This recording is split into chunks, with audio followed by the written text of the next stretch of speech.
Welcome to USA Global TV and Radio, where our mission is to provide education, entertainment, hope, and inspiration.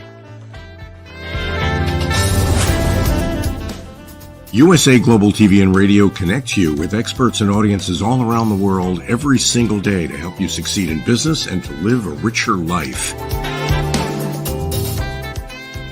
Visit us at usaglobaltv.com to learn about career and life-changing training and mentoring programs like the Listening Mentor. Subscribe to our newsletter to stay informed about our special programs and offers. Discover how you can become a guest on one of our shows or a host or producer of a USA Global TV and Radio show of your very own. That's USA Global TV and Radio, where the doctor is always in.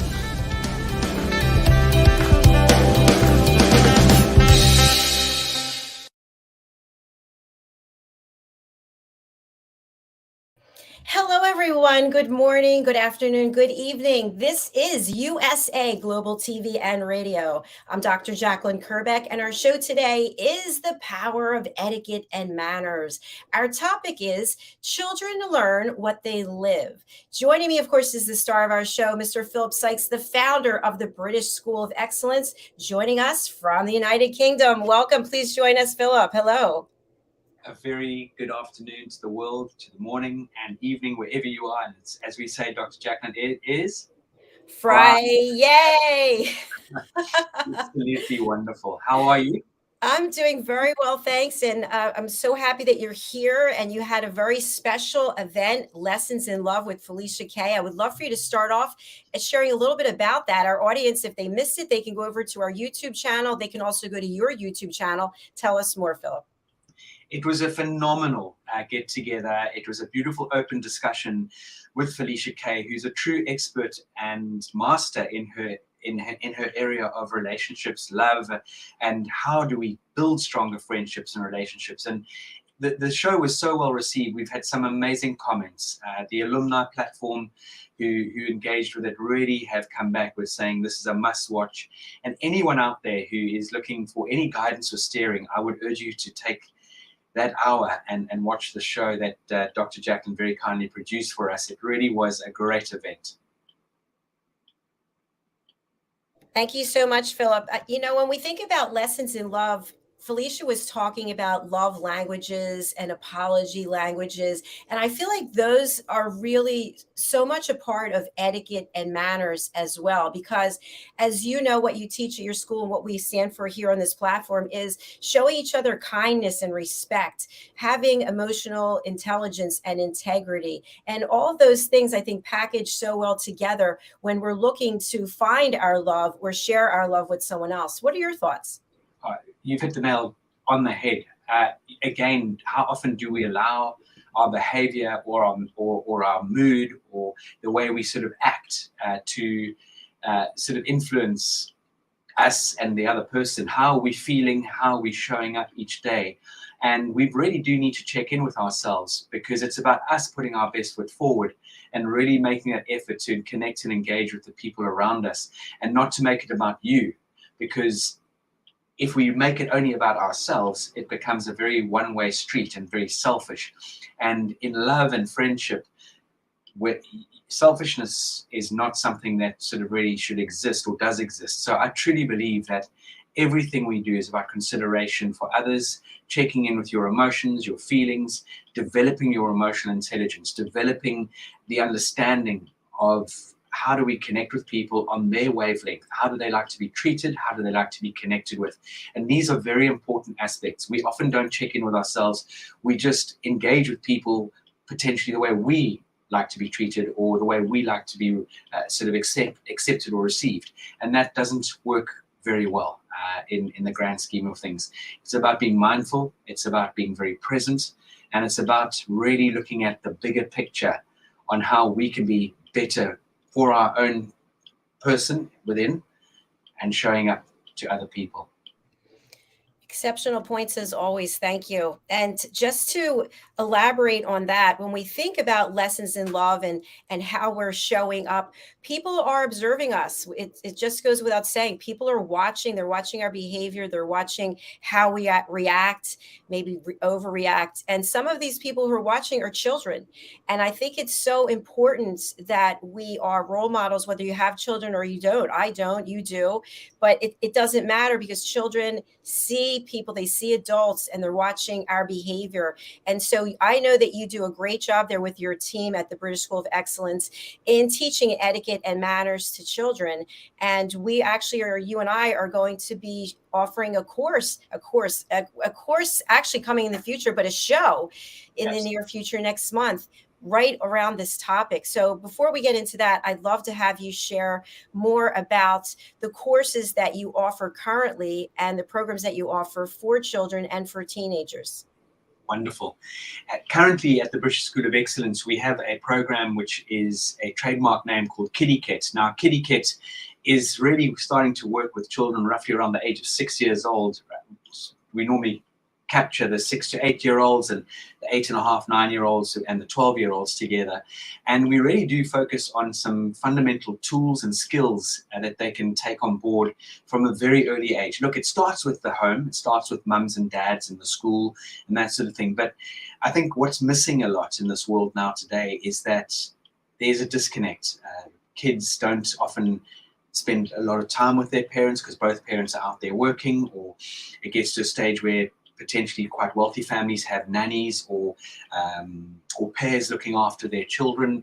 And so what was potentially how we were potentially influenced growing up as children has maybe sort of fallen by the wayside quite a lot. And the schools just don't have time to instill and implement a lot of what the children should ultimately be learning under their roof at home. So here at the British School of Excellence, we really do focus on fun-filled programs, giving those youngsters the tools, the skills, and the results. It has very result-driven. In other words, if you start to do X, Y, and Z, you will achieve A, B, C, and that sort of thing. So we make them fun, interactive, and that's our Etiquette program.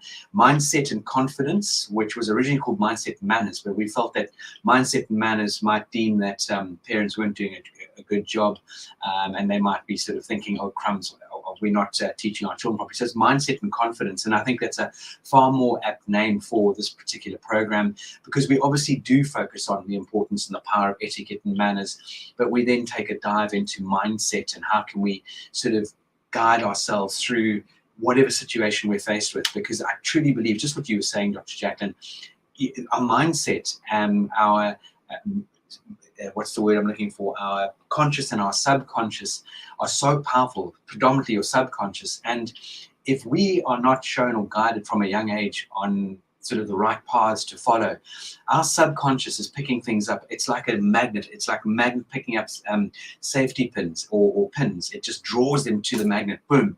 And this is what happens to us in our psychology growing up. And this is where we really try and give the teenagers the tools to really make some very dynamic decisions going forward and go into the levels of emotional intelligence and give them the understanding that you can choose your path by getting to know yourself better rather than being told that you should do X, Y, and Z. So those are the two programs that we're currently running. The Mindset and Confidence leads into mindset and resilience, and then mindset and money for teenagers. Because again, we truly believe that a lot of the time we get educated at school, but not given those tools that when we do leave school, how to manage and be more resilient. And not only that, but how to manage our finances. And if we did know that from an early stage, I truly believe we could get ahead a lot quicker and we could do so much more for other people. Absolutely. Such a great point. We've discussed many times on this show and on others the number of things that were not actually taught in school, and how to manage your money is a big one. Also, how to listen, and then also how to have confidence in yourself. So one thing I want to just kind of get out there, and then we can debunk this myth, I'm going to call it. When I was growing up, you would watch movies or television shows where someone was sent off to charm school or to boarding school, and it was only for posh people, manners and etiquette. And we've discussed this so many times, but when it comes to children, they might be thinking that they might get some harassment from their schoolmates or from their friends that, oh, you think you're better than we are. What do you have to say to this? And that's always going to be a bit of a dig, I think, a lot of the time. What do I have to say to that? It's a great question. I think in life it's about believing in yourself and standing up for yourself. And if you know that you are following the correct path and you've been guided along that path and you've seen the results because someone was guided along that path, then stand up for yourself. Stick to your guns. Don't let someone else probe you and prod you and belittle you. Stick to your guns. Stand on your 2 feet, and it'll stand you in the best stead going forward. It really and truly will. And again, I think this is such a poignant point. I think an old friend of mine, actually, who we had on the show, Rob Fleming, he said to me many, many years ago, he said, when we were growing up, when you had bad manners, you stood out. And now it's flipped the other way. When you've got good manners, you stand out. And that is so true. And I think this is where we can stand out. We can stand on our own 2 feet. We can stand with pride and confidence. Because manners and etiquette, it's not about being Mr. Goody Two-Shoes. It's, hey, how do we respect ourselves and how are we respecting other people? Are we giving people an opportunity? Are we being kind? Are we being thoughtful? Are we being generous? Are we going out there and doing random acts of goodness and kindness to help other people? And that is what this is all about. And it really is a fundamental concept. It's not a set of do's and don'ts and rules of you must do this way, you must do that way, don't do this, don't do that. It's got nothing in the world even remotely attached to that at all. Manners very much, Dr. JACALYN and the wonderful audience that take time to listen to this, manners are very much about representing that inner self, whereas the etiquette is what and how we portray ourselves out in the open into public. And as we know, the one actually represents the way of acting, and the other is how we treat, you treat others. And I think this is really important. I don't care what anyone says, but manners and etiquette will elevate you to a completely different level. And as Clarence Thomas said, it'll open doors for you that you've never imagined. I completely agree with you. And I also think that if a child, a teenager is fortunate to be enrolled in a program where they can learn these types of skills that are lifelong skills, it will give them a different level of self-esteem, self-awareness, and confidence. And then I can even envision a child or a teenager going through the courses and getting this training and knowledge to help others who maybe don't understand, and the ones who are actually throwing the stone, so to speak.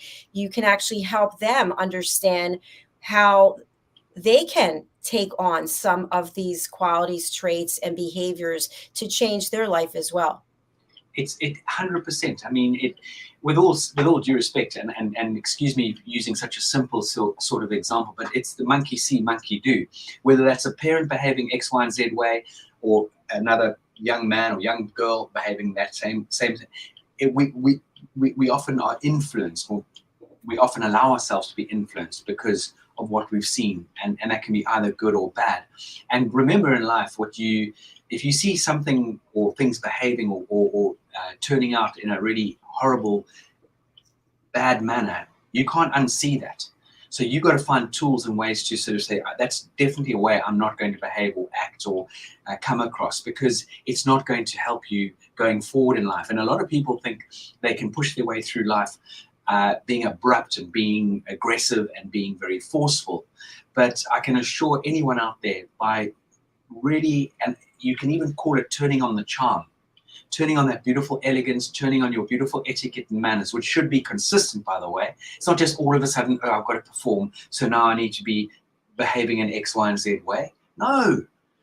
Be consistent in who you are. Again, so what was interesting on the show on Wednesday was someone asked a very poignant question. They said, how is it that you are able to maintain this specific approach in life?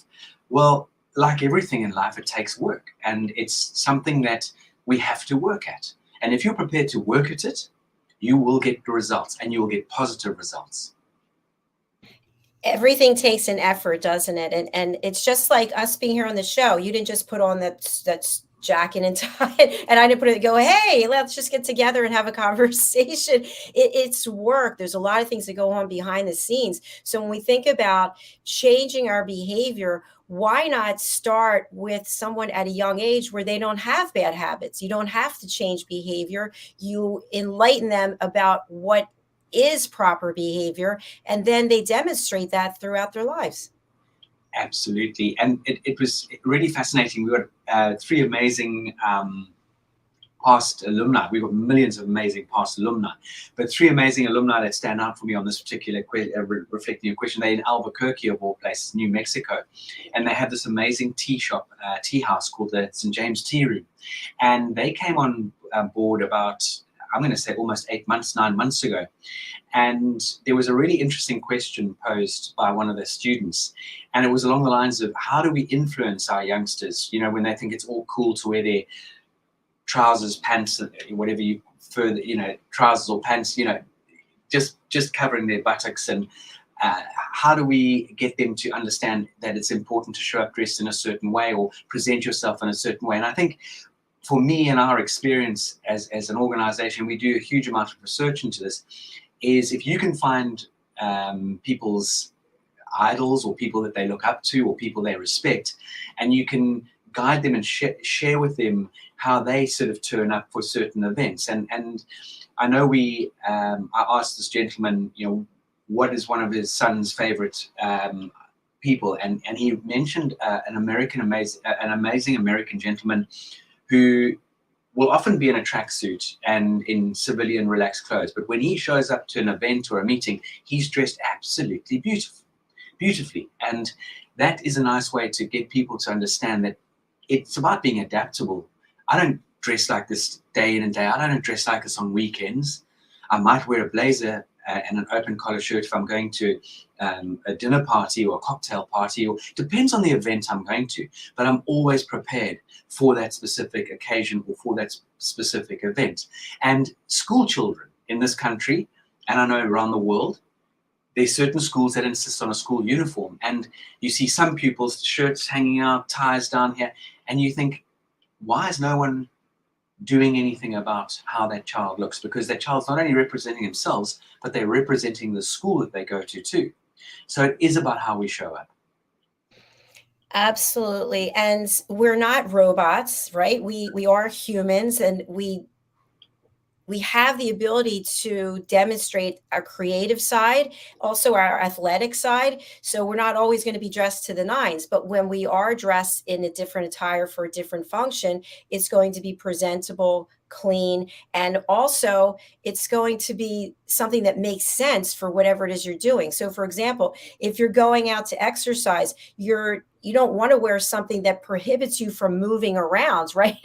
You don't want to wear some giant big, I'll give you an example. I have a giant robe and I will wear it, but then when I'm going to work, I have to take it off because I feel like I'm constricted, and I can't, even though I'm at a computer, I can't think as well as I'd like to. So I think these things are all important. And something that I saw actually just 2 days ago, I was out for a walk and I saw 2 things that really stood out to me in terms of attire. One woman was showing a lot of skin and had on very small clothes to go into a shopping center. I walk around this big mall, and I thought, that's an interesting choice of attire to go in front of the general public, because you know people are going to be looking at you. So I thought that must be what she wants. Then I saw another woman who literally had on, Philip, they had to be 7-inch high heels, and she had to be held onto by another person because she was shuffling along. And I thought, they're interesting shoes to wear to a shopping mall. So it's these types of things that you wonder where this decision-making process comes through. And going back to children, I feel like if children are taught certain things at a young age and they embrace them, it's going to stay with them and make them feel more comfortable in their own skin. Absolutely. I mean, it's just to sort of, I love your stories there. And just to, this morning I had a moment because we get up early at about 7 in the morning, get Harley ready for school and that thing. And he's meticulous, this little chap. Only wants to do his own tie and all that. So he's only 8. And he comes down and I had already polished his shoes for him. I genuinely had polished his shoes. And next when I come downstairs and there he is repolishing his shoes. I'm like, Harley, I've just polished your shoes. What's going on, Dad? They weren't shiny enough. I'm like, okay, hopefully that's not too pretentious and the apple doesn't, as they say, doesn't fall far from the tree. But it's something that I know for a fact that going forward, he will always walk out wherever he goes with a decent, his shoes looking decent, no matter what brand they are. They could come from the local charity shop. It doesn't matter, but he'll always make sure that his shoes, and my grandfather always said, you can always judge a man by his shoes or a lady by her shoes. And I think, I know that's stemming slightly away from what you were referring to, but going back to what you were referring to, Dr. JACALYN, absolutely everything's about thought. I had a privilege of coaching such a lovely gentleman earlier today, just for an hour.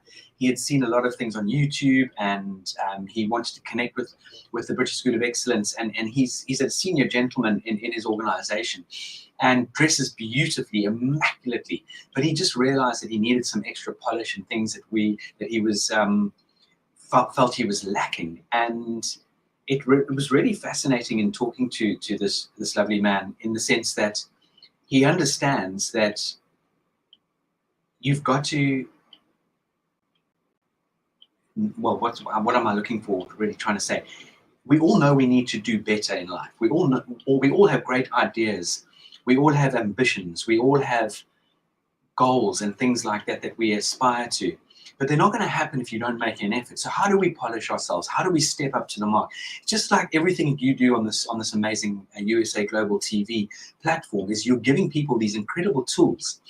You're talking about the most wonderful topics that if people really take on board what you're sharing with them, they could make such significant changes to their lives. And this is what we were talking about. And one of these specific scenarios was showing up in the right attire, and he was, as I said, he was meticulous about this. And this is everything that we do in this world, is making that effort and getting prepared. Preparation is key. So thinking about, what am I going to wear tomorrow? What am I going to wear today? I had this out yesterday evening because I knew I had various things going on today. I had the show today with you, Dr. JACALYN. I don't just throw things on, and one should never turn up looking like you just chose that at the last second. Everything requires a huge amount of thought. And one of our resident stylists said it takes just as much effort to throw on an old t-shirt as it does a very nice shirt or a nice blouse. It's so true. It's all our perspective. And I also feel that I'm a lifelong learner. You're a lifelong learner.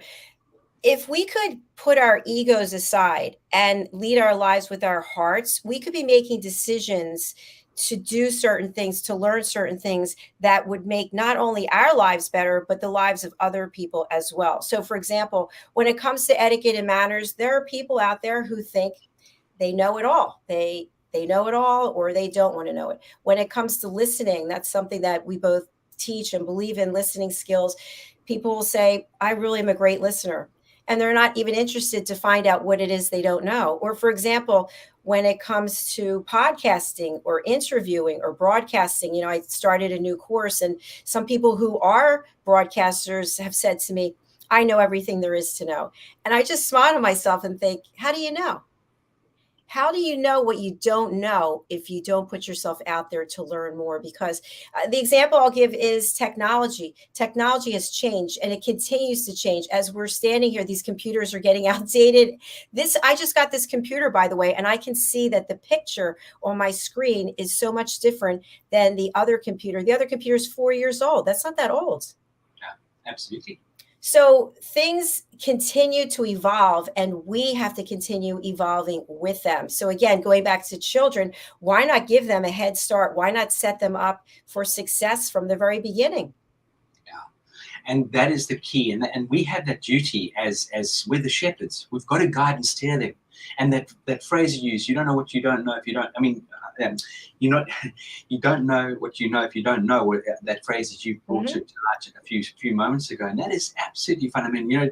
Again, Dr. Jacqueline, one of the things that I've, like yourself, is in, I believe, massively in education and in going down the route of being coached. And about a year ago, I went on a very in-depth, serious coaching program to become a high-performance coach. So still incorporating my vision, focus, and philosophy on etiquette, manners, and emotional intelligence, but really pinpointing aspects of being a high-performance coach.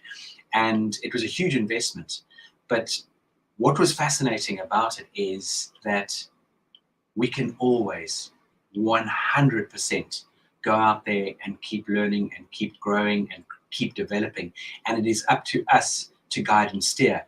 And when we travel the world and you see, and this is no disrespect to anybody, I'm not pointing fingers at anyone or anything or anybody at all, but when you see children that have been born into a family, and you can just see that that child at that stage, and I know this is, it shouldn't come across as being bigoted, but at that stage you can just see that they're not being given the tools to move forward, or there's an element of them not walking down the right path because they're just not being guided or shown. And that's when it comes to mindset, when it comes to health and diet, that comes to etiquette and manners, that comes to education. And that is very, very sad, because we all have the opportunity to make a change in this world. We all have an opportunity to guide, steer, and influence people in the right direction. We absolutely do. And I'd like to talk about the fact that you and I are starting a new show, and ultimately we will have a course on it. We both just thought it would be a great idea to have a show that really focuses on children and giving them the tools that they need and providing education and learning opportunities. And that is what we do. My father said to me, he always had a lot of really profound statements, but he said, no one can ever take your education away from you. And I remember after I got my master's degree, then I went several years later to get my doctorate. When I finished my doctorate, I actually went and registered for another doctorate, and people thought I was absolutely insane. But it was because I have this continuous thirst to learn more. I ended up not going through with it because of the money and the time. But the point is that if we can provide education like we do here on this platform, and we give people an opportunity from around the world to learn something new, I feel like that's one step towards a world that people really are proud of, instead of all the discourse and hatred and division that's going on today in so many parts of the world. Yeah, you put that, I couldn't even top that, but I can only agree with you 100%. It is so key that we absolutely take this approach. And how do we encourage and guide people and influence people to make this change, and to go out there with an open growth mindset, and to accept the change. And as you said earlier, the world is changing so fast. And I think I've shared this with you before, is that in this world, the AI, the fourth industrial revolution, the World Economic Forum produced some material, and they deemed it, this is the future for work, but this is not just the future for work, this is the future for life. And they raised 10 points, and only one of those points was referring to technology. The rest, all to do with the human connection, the human touch, the human mindset. And it was along the lines of creativity, it was along the lines of emotional intelligence, communication skills, leadership skills, the diversity intelligence. It was having a growth mindset. It was about having the ability to accept change. I think that's where a lot of us stumble. We don't want to accept change. Some of the other key points were, I can't remember. There were a few other points, but only one of those referred to technology. And that is really fascinating. And if you think about it, and I know it's a bit of a grand sort of blanket statement, but a lot of us as human beings have forgotten how to connect and communicate with one another. And that is a very, very serious element. And funny enough, Dr. Jacqueline, today, this week, has been, they've been celebrating, or really focusing on Children's Mental Health Week. And think about this in its entirety. The mental health issues in this world have escalated out of control. in our youngsters. And you hear of youngsters as young as 11, 12, 13-year-olds taking their life. Now, yeah, that for me is just is shattering. It is absolutely shattering, and it's because we're not waking up and listening to one another. We're afraid to open up and communicate with one another. We're afraid that we might be failing if we try and open up, and all of these aspects, this whole scenario of us, our situations on this thing on our shoulders, our brains, we get so drawn in, and we feel that we can't connect with people. We've forgotten to, because we are always on our damn wretched devices. So many things I want to just touch on what you just said. First of all, about the technology, the artificial intelligence. During the pandemic, I feel that many big corporations laid off people because they found that they could use technology to replace a human being. And then when the pandemic allegedly is finished, you would think that they'd bring the humans back to work, for example, in call centers. And I had this experience yesterday. The Wi-Fi went down. And of course, what is it that I need to do my business? I need Wi-Fi. So we didn't have Wi-Fi for one show. And then in between that show and the next show, I'm calling the cable company, the name I will not mention, but if you are in the United States and you know the name of the company on the East Coast. Anyway, it's a artificial intelligence. It's press 1, press 3. And I keep pressing 0, 0, 0, agent, representative, and it will not take me anywhere. So finally, I pressed a button, and then they said, we're going to run tests. And I hit 0, representative. We have to run tests. So I could never speak to anyone. So I ended up hanging up and then doing what it is I could do. It came back 2 hours later. But my point is, they sent a survey about how I felt about my service. They texted me, and I gave them a 0. And then I got a text back asking if I would explain why. And I thought, no, because it's a robot. It's a robot. And that company's image, branding, customer service has gone completely by the wayside. And that's what I think we need to realize, that we need the human touch. We need to connect as people. And for children who have been through so much already in the last 3 years, and now I see many kids very young, they, 8, 9 years of age, on their phone, on their devices, people getting together in social gatherings and families, and they're all on their devices. No one's even speaking with one another. Oh, it's scary. It is devastating. And just going back to your point,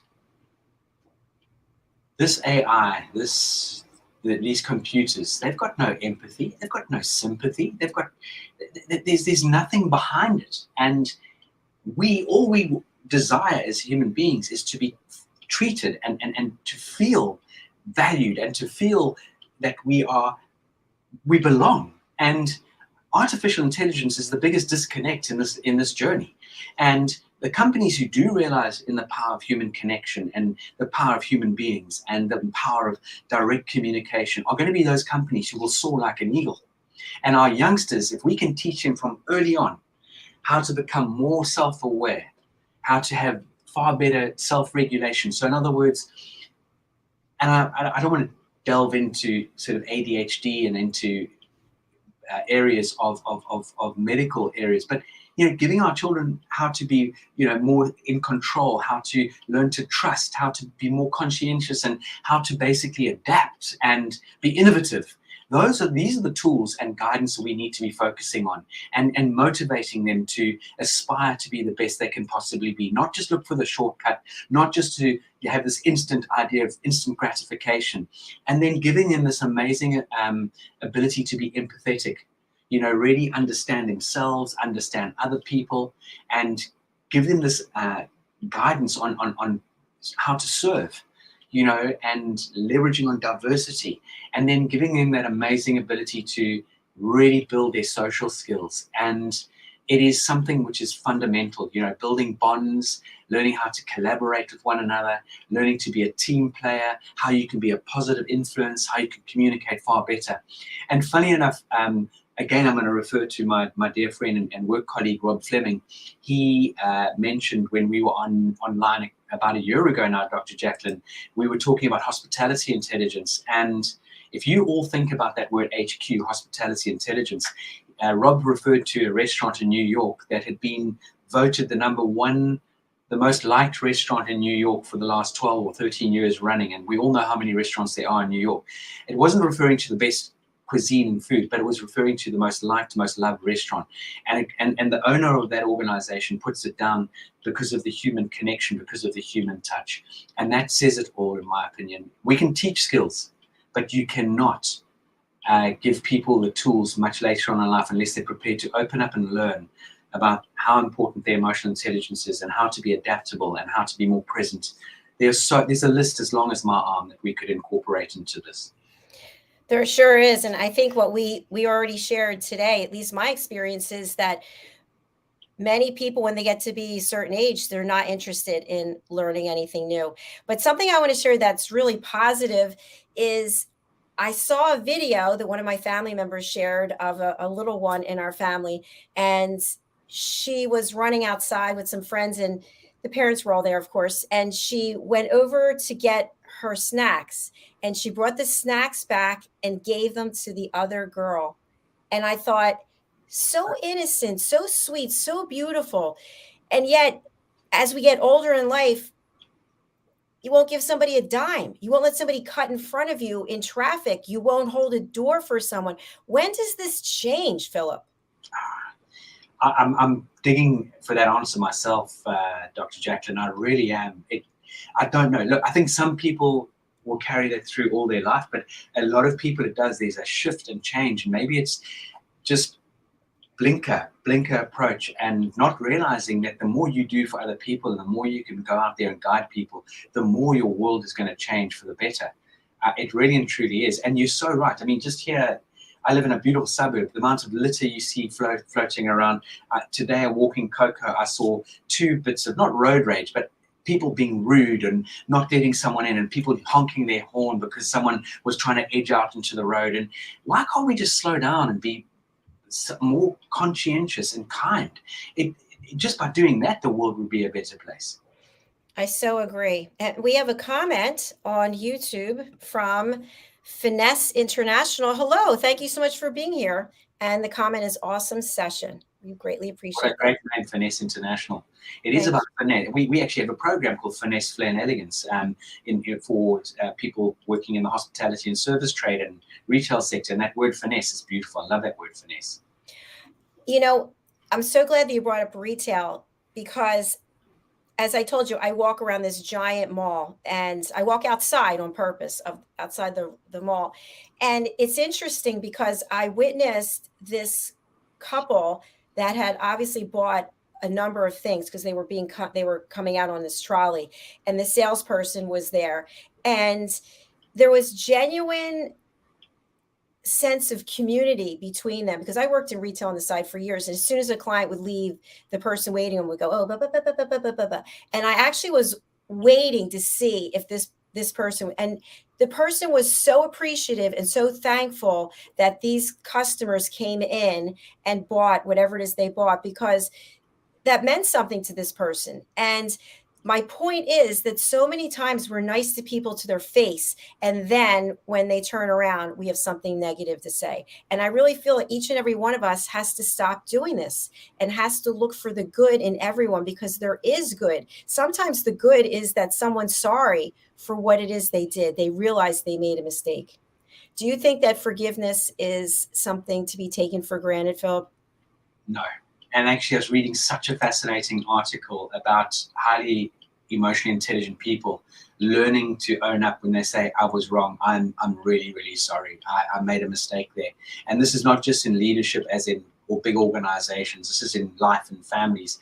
And again, going back just to take it back slightly, is that be consistent in who you are. If you're nice to someone's face, then don't ever say anything untoward or bad behind their backs, because let me tell you, that just shows your character. It really and truly does. It shows you're false, you're fickle, you're shallow. And personally, don't want to be around those sort of people, because that to me is, there's no trust.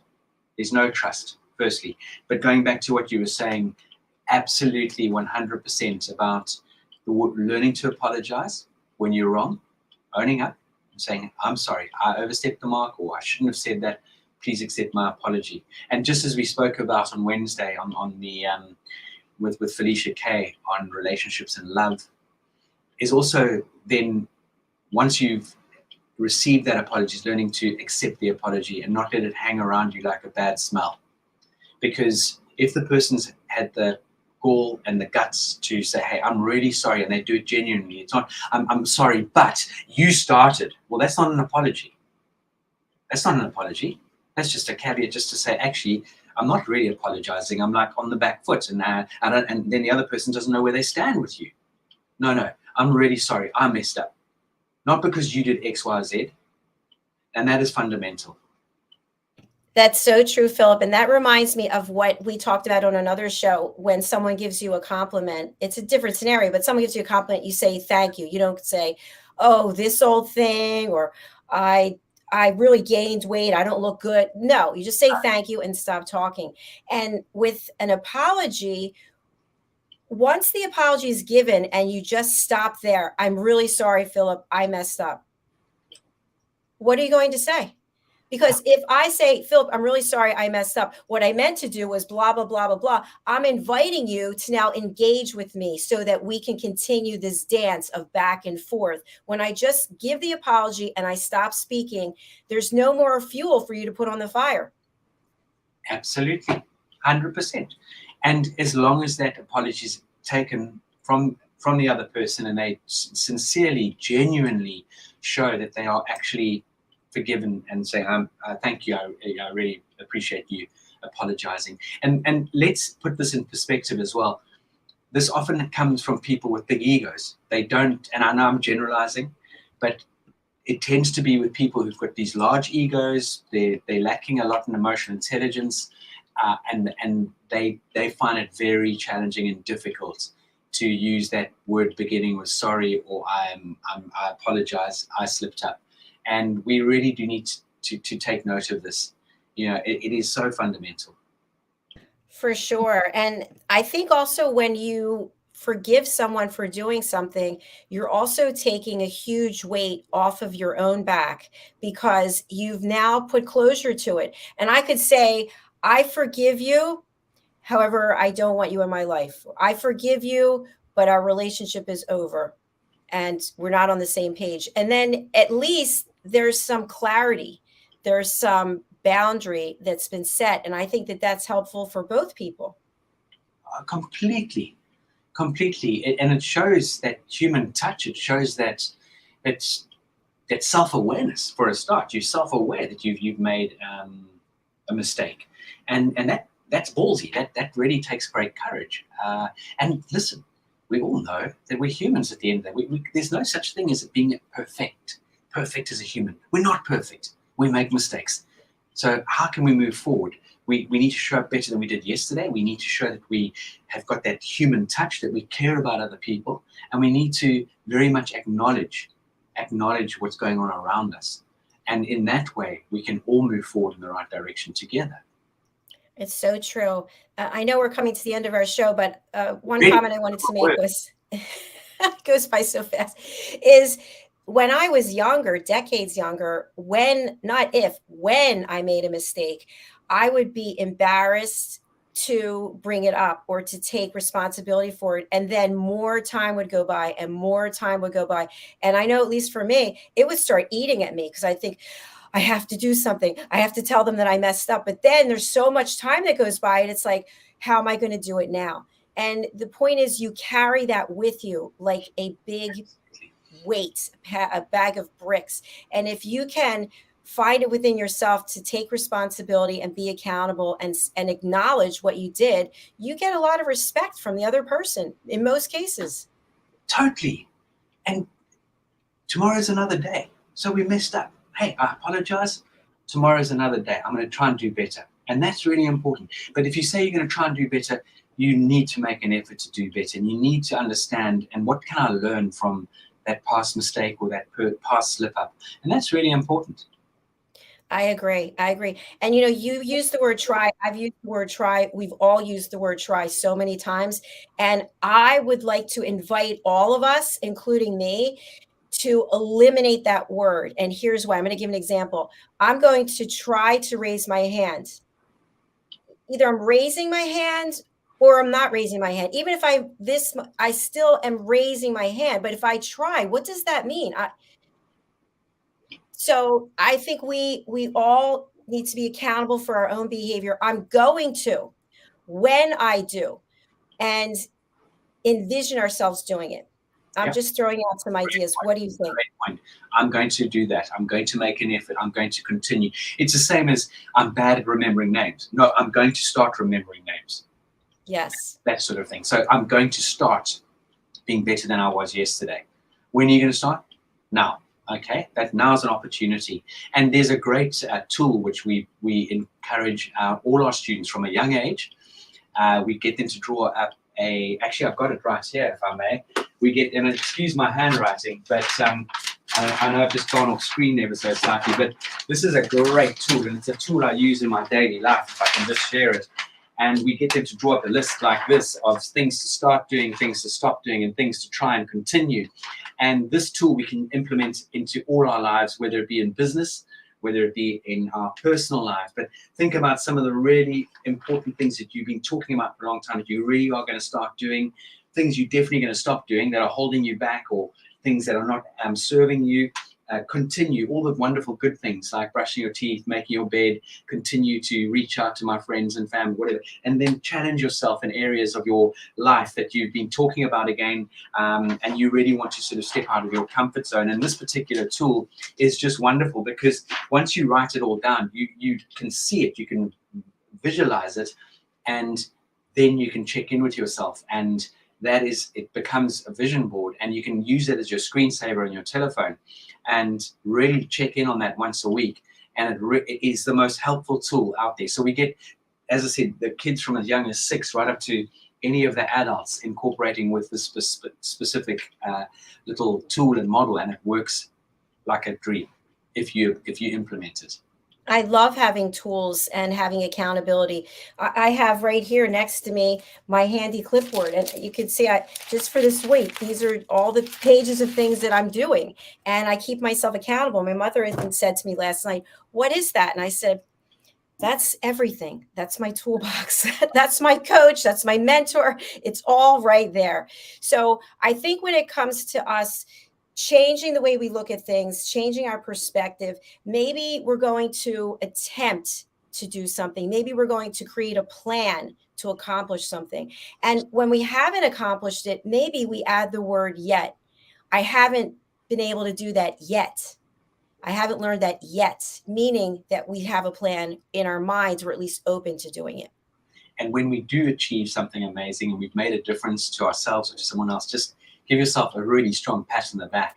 Yes. We forget to do that. We forget to give ourselves that self-love, that self-appreciation, that self-respect we so deserve. Really. And when we start to do that, that it starts with us. You've got to fill your energy cup. You've got to fill your love cup. You've got to fill your just your day-to-day life cup. And when you do that, you can absolutely perform so much better. Fantastic. I've really enjoyed this session with you today. I feel like we've been doing therapy 101 and etiquette manners 101. So it's been brilliant. Philip, how can people get in touch with you? How can they book in for courses? How can they join us for future shows? Well, firstly, future shows, it's usaglobaltv.com or USA Global TV.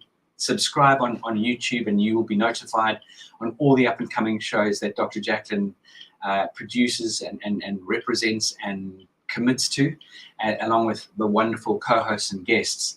As an organization, the British School of Excellence, we are easily found on Google or any of the search engines under www.thebritishschoolofexcellence.com. Please reach out to me or my team on hello@thebritishschoolofexcellence.com. And I'm always open to being connected with on WhatsApp at +44 780 885 9914.